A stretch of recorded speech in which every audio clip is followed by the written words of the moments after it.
The star of a great teriyaki chicken is in my opinion the sauce. It's very simple. I will start with adding 40 grams of soy sauce into a small glass. Then I would normally add 10 grams of mirin. If you don't have this ingredient or don't want to use it, then you can also swap it out for 10 grams of honey. These two have pretty much the same calories and will both add sweetness to the umami flavor of the soy sauce. The third and last ingredient for this simple sauce is 10 grams of rice vinegar to add some acidity. Normally I would also add a teaspoon of cornstarch to thicken the sauce, but this time I won't because I will prepare the chicken in a specific way, so mix this and set it aside.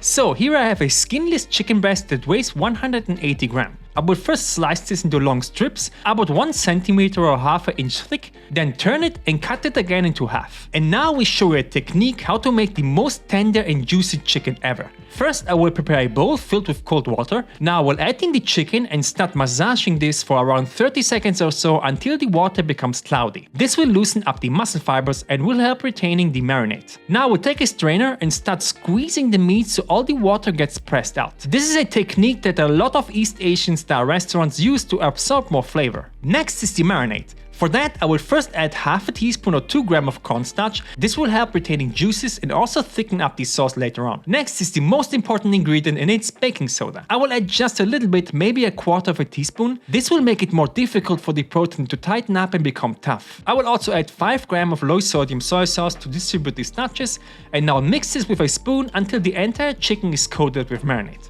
I will let this marinate for about 15 minutes, that's already enough to notice a huge difference. To add volume to the meal, I will slice a small red onion, this weighs around 50 grams, and then I will add one of my favorite vegetables and it's kohlrabi. This belongs to the cabbage family and tastes really great in any kind of stir fry. I will cut half of it, around 70 grams, and chop it up into roughly the same size as the onion. If you don't have this, feel free to swap this out for carrots or regular cabbage. I will also use 1 clove of garlic. I will remove the stem and chop it up into very fine pieces. The last thing to prepare are probably the most controversial noodles that exist. Shirataki, also known as miracle or konjac noodles. These are made out of the konjac root and usually come in these 200 gram packages and have only 20 calories.